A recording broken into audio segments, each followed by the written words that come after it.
ధైర్యపరచు దేవునికి మహిమ కలుగునుగాక. ప్రియ స్నేహితులందరికీ దివ్య వాక్యోదయం. ఈనాటి పాఠ్యభాగము మత్తయి సువార్త 14:26. ఆయన సముద్రం మీద నడుచుట శిష్యులు చూచి తొందరపడి భూతమని చెప్పుకొని భయము చేత కేకలు వేసిరి.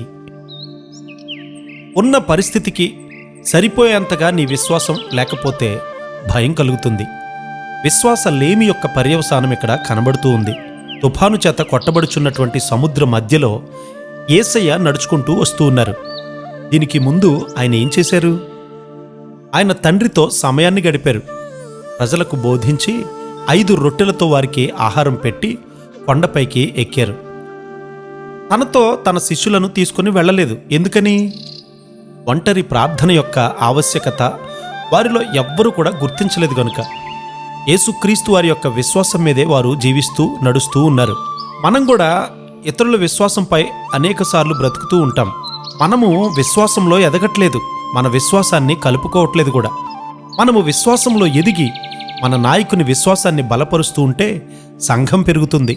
మన సంఘంలో ఉన్నటువంటి ప్రతి సభ్యుడు సభ్యురాలు కూడా తమ వంతు విశ్వాసపు కొలతను అందించాలి. లేకపోతే కాలక్రమేణా సహవాసము సంఘము మునిగిపోవడం మనం చూస్తాం. చాలాసార్లు విశ్వాస పరీక్షలో ఇతరులను నీళ్లపై నిలవబెట్టడానికి నా విశ్వాసము సరిపోవట్లేదని గమనిస్తూ ఉన్నాను. తన శిష్యులను నిలవబెట్టి బలపరిచేంత విశ్వాసపు మెట్టులో యేసయ్య ఉన్నారు. సహాయం కొరకు ప్రతి శిష్యుడు కూడా యేసయ్య వైపు చూశారు. ప్రతి తండ్రికి కూడా బలహీనమైనటువంటి తన పిల్లవాడిని నిలవబెట్టగల విశ్వాసపు కొలత ఉండాలి. వారి శక్తి నైపుణ్యాలపై శిష్యులకు నమ్మకం ఉంది.